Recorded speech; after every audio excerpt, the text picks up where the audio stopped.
Good morning, everyone. Today we will start next topic Sikhism.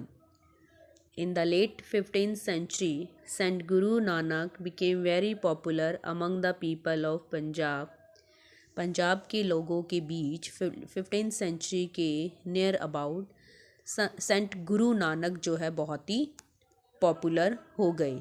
His teaching form the basis of new faith. इनकी जो शिक्षाएं थी वो एक ऐसे न्यू रिलीजन और नए रिलीजन और उसके से रिलेटेड जो भी फेथ थे, विश्वास थे, उस धर्म से रिलेटेड उसे ही सिखिज़म कॉल किया गया. His followers came to be known as Sikhs.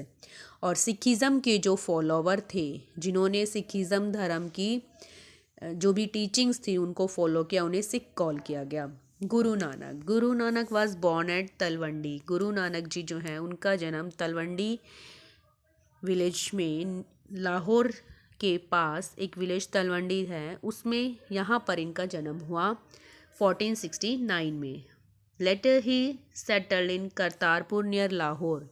बाद में ये लाहौर के पास करतारपुर एक विलेज है, वहाँ पर सेटल्ड हो गए. He visited many holy places. इन्होंने बहुत सारे धार्मिक स्थानों का मतलब बहुत सारे धार्मिक प्लेसेस पर ये गए. Sikh regard Guru Nanak as there first Guru.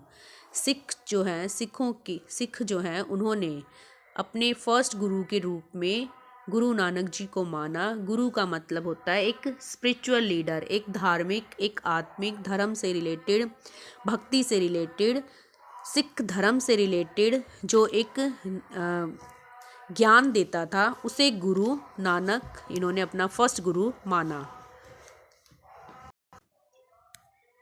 He emphasise the worship of one God. इन्होंने एक भगवान, एक ओमकार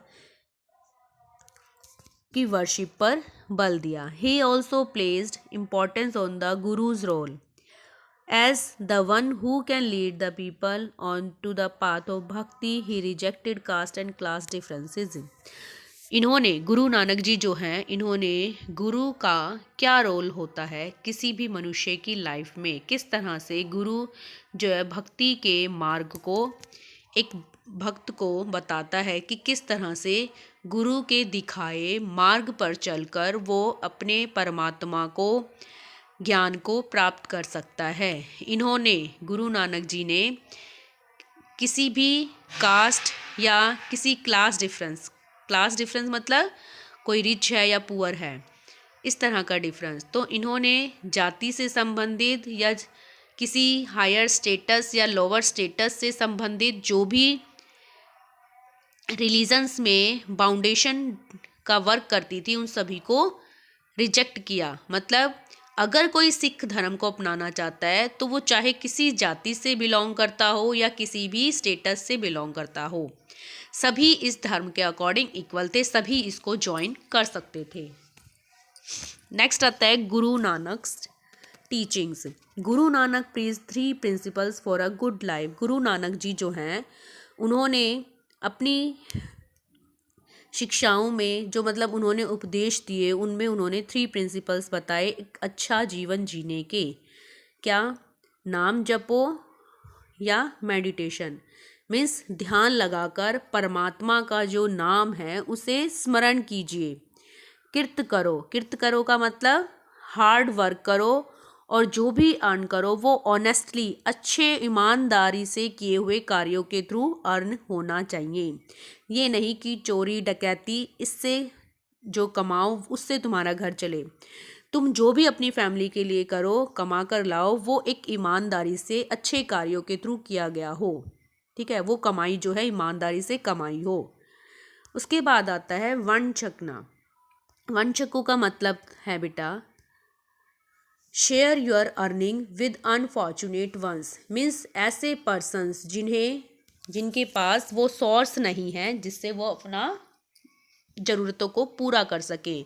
तो ऐसे ज़रूरतमंद लोगों की जो प्रॉब्लम्स हैं उन्हें शेयर करो. उनके वेलफेयर के लिए कुछ जो मनी है अपनी अर्निंग में से दान के रूप में उनकी नीड को पूरा करने के लिए कुछ शेयर जो है अपनी अर्निंग का दान में देना चाहिए ताकि नीडी लोगों की ज़रूरतें पूरी की जा सकें।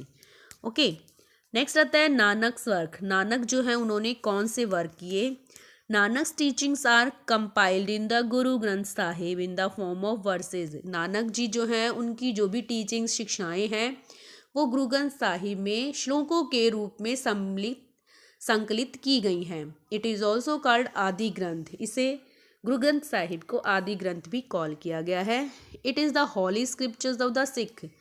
जैसे हमारी गीता है, इसी तरह से ये सिखों की गुरु ग्रंथ साहिब जो है एक पवित्र टेक्स्ट बुक है। Every gurudwara keeps a copy of the Guru Granth Sahib. हर गुरुद्वारे के अंदर एक गुरु ग्रंथ साहिब की कॉपी रखी होती है। द सिख गुरु, सिख के जो गुरु थे उनके बारे में, Guru Nanak was succeeded bye Guru Angad and Guru Nanak जो है वो किसके थ्रू सक्सेड किए गए, किसके बाद? गुरु अंगद, एंड उसके बाद आए Guru Amardas. In all there was 10 Sikh gurus. इस तरह से 10 सिखों के 10 गुरु हुए हैं। द फोर्थ गुरु जो हुए रामदास हुए। Generally was greatly respected by Akbar. जो रामदास जी थे सिखों के गुरु, उनको मुग़ल रूलर अकबर के थ्रू बहुत ही आदर और सत्कार दिया गया। He granted a plot to Guru Ramdas on which he built the famous shrine of Harmandir Sahib. और अकबर के थ्रू गुरु रामदास जी को एक प्लॉट भी दिया गया जिस पर उन्होंने famous temple Harmandir Sahib temple बनवाया। आफ्टर गुरु रामदास जी हिज सन अर्जन देव। गुरु रामदास जी के बाद उनके बेटे अर्जन देव 5th गुरु बने सिखों के।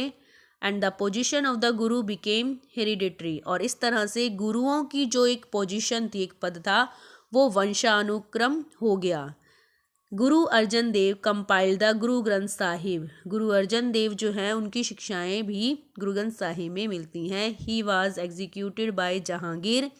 और इन्हें जहांगीर के थ्रू फांसी पर लटकवा दिया गया, मरवा दिया गया। एंड द हेटेड बिटवीन, और यहीं से सिख और मुग़लों के बीच में जो नफ़रत का सिलसिला है वो स्टार्ट हो गया। गुरु हरगोबिंद, उसके बाद गुरु हरगोबिंद, फिर उसके बाद गुरु हर राय, एंड फिर गुरु हरकृष्ण। 6th 7th और 8th सिख गुरु हुए। उसके बाद 9th गुरु आए गुरु तेग बहादुर।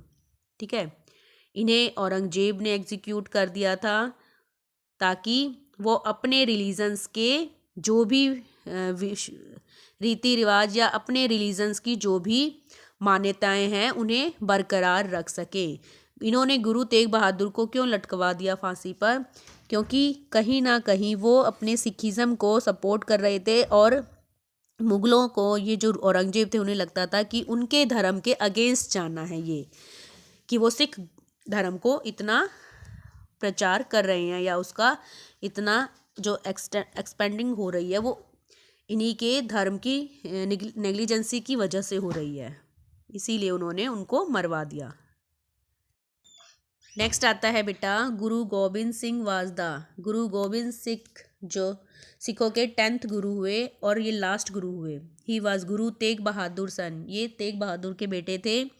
ही इंट्रोड्यूस द कस्टम ऑफ पाहुल। इन्होंने पाहुल का जो एक सिस्टम है वो चलाया। इसका पाहुल का मतलब होता था बेटा एडमिशन इनटू द रिलीजन, कि सिख धर्म के अंदर एडमिशन करना, उसको ज्वाइन करना। किसके through? By sweetened water start with the dagger. कटार पर जो एक हॉली वाटर था उसे रखकर उसे स्पर्श करना और उसको मतलब लेना, उसको और उसको एक्सेप्ट करते हुए सिख धर्म को मान लेना, स्वीकार कर लेना। Those who got baptise became the members of a discipline brotherhood called Khalsa. जो भी कोई मेंबर इसे कर लेता था इस कार्य को, तो वो खालसा ग्रुप का ही मेंबर बन जाता था। खालसा मतलब प्योर, ठीक है, जिसने सिखिज्म को अपना लिया। These members were given the title of Singh. इन मेंबर्स को सिंह का, लॉयन का एक टाइटल दिया गया। They were required to wear 5 Ks. अब वो मेंबर जो सिख बन जाता था जिसे सिंह कॉल किया गया, उसे 5 के वेयर करने होते थे। 5K का मतलब केश जो है वो लॉन्ग रखने होते थे, और उसे अपने पास एक कंघा कॉम्ब रखनी होती थी, एक कृपाण रखनी होती थी, स्टील का कड़ा हाथों में पहनना होता था, और उसे अपना एक कोई जो भी अंडर गारमेंट्स है उसे वेयर करना होता था। Okay. After Guru Gobind Singh the holy book Guru Granth Sahib came to be regarded as the 11th Guru. गुरु गोबिंद सिंह जी के बाद गुरु ग्रंथ साहिब जो है, ठीक है, उसे 11th गुरु, सिखों का 11th गुरु माना गया।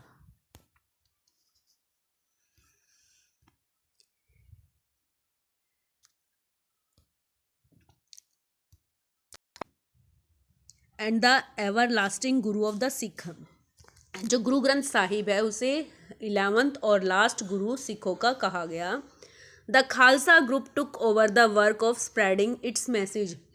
खालसा ग्रुप जो था उन्होंने इस सिख गुरु ग्रंथ साहिब के अंदर लिखे हुए जो भी शिक्षाएं या मैसेजेस थे उन सभी को लोगों तक पहुंचाने का काम किया। अदर कल्ट्स, अदर जो भी नियम रिलीजन से रिलेटेड या जो भी भक्ति से रिलेटेड सामने आए उनके बारे में रीड करते हैं। Some other group also existed during the medieval period.